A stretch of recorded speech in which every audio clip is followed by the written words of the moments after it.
Yo, what's going on, YouTube? And welcome back to Goal Line Hockey. It's your boy Kevin Forte, and we are taking a look today at the Chicago Blackhawks. Prove it to me deals. That is the theme of the day for the Blackhawks. It's been a crazy offseason so far. Notable guys have left the organization: Kirby Dach, Alex DeBrincat, just to name a few.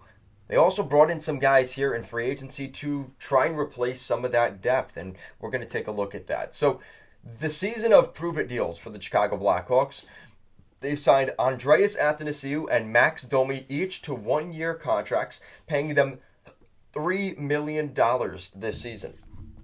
So it's kind of a hefty price for those guys.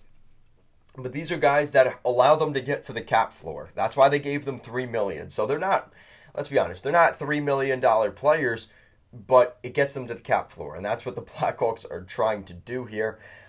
They also bring in Colin Blackwell, who most recently played for the Toronto Maple Leafs, was a member of the Seattle Kraken in the beginning of last season because they drafted him in the expansion draft from the New York Rangers, where he had a really good season with New York. So Colin Blackwell is actually a pretty underrated signing here. 2-year deal, $1.2 million per. I think that's a good contract for him. Again, adding some depth to that team.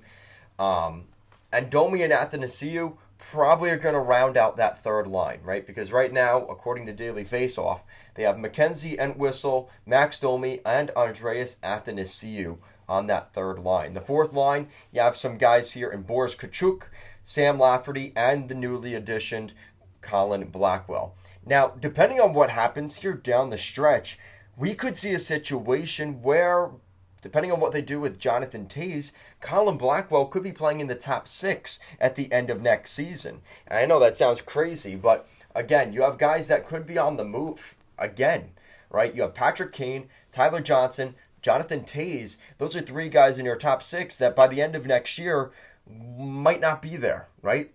So right now, they're focusing this rebuild on Philip Kurashev, Lucas Reichel, and Taylor Radish. Those are their 3 guys that they're kind of molding this thing around.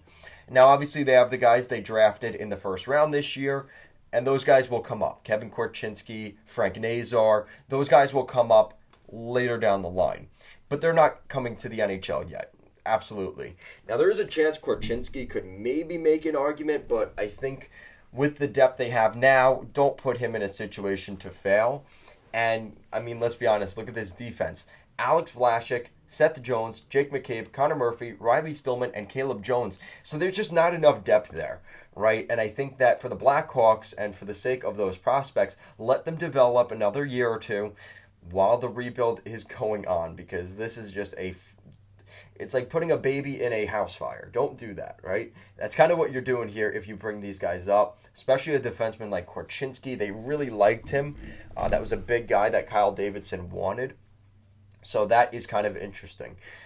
But with that said, I think the Blackhawks did well, right? I mean, it sucks, right? It's tough to be a Blackhawks fan. It's been a tough 2022 for the Blackhawks, right? Everything in the beginning of the year with the just the Rocky Wirtz, situation, the allegations, and obviously the assault charges that have been gone against the organization, and just the stink of this organization has left me. It's hard to cheer on the Blackhawks.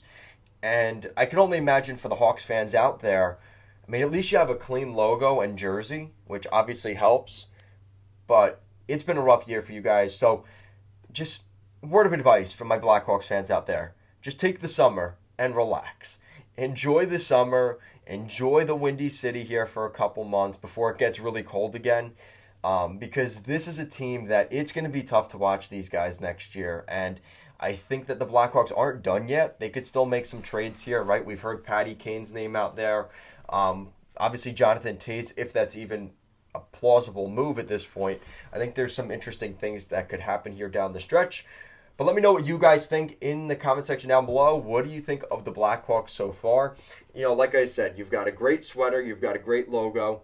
You have Tampa's first-round pick in 2023, in 2024. You also have their second-round pick next year. You have Dallas's third-round pick next year, Ottawa's third round pick in 2024. So, I mean, they've got draft picks, and that's really what they're trying to do. They're trying to accumulate more picks.